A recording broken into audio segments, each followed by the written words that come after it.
కాంగ్రెస్ ప్రభుత్వం ఏడాది పాలనలో విఫలమైందన్నారు సిరిలింగంపల్లి నియోజకవర్గం బీజేపీ ఇన్ఛార్జి రవికుమార్ యాదవ్. ప్రజలకు అందాల్సిన సంక్షేమ పథకాలు అందడం లేదన్నారు. ఇప్పటివరకు కొత్త పెన్షన్, డబుల్ బెడ్రూమ్ ఇండ్లు, రేషన్ కార్డులు ఇవ్వలేదని విమర్శించారు. నిరుద్యోగ భృతి ఇస్తామని ఇవ్వలేదన్నారు. రైతు రుణమాఫీ, రైతు భరోసా పేరిట రైతులను మోసం చేశారన్నారు.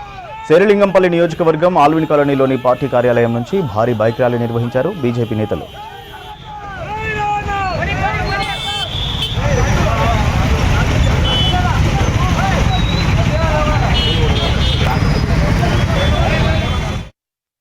కిషన్ రెడ్డి గారి ఆధ్వర్యంలో ఈరోజు రాష్ట్రమంతా కూడా నిరసన కార్యక్రమాలు, బైక్ ర్యాలీలు జరపడం జరుగుతుంది.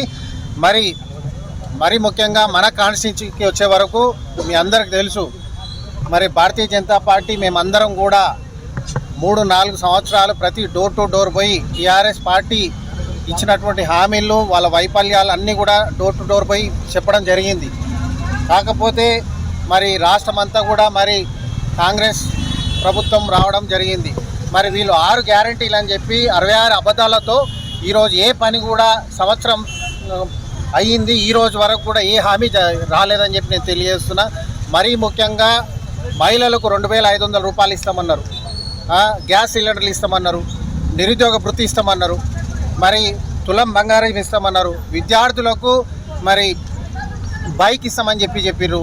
ఇవన్నీ కూడా అదే కాకుండా మరీ ముఖ్యంగా తెలంగాణ అమరవీరులకు ప్రతి కుటుంబానికి మరి 25,000 పింఛన్ ఇస్తామన్నారు.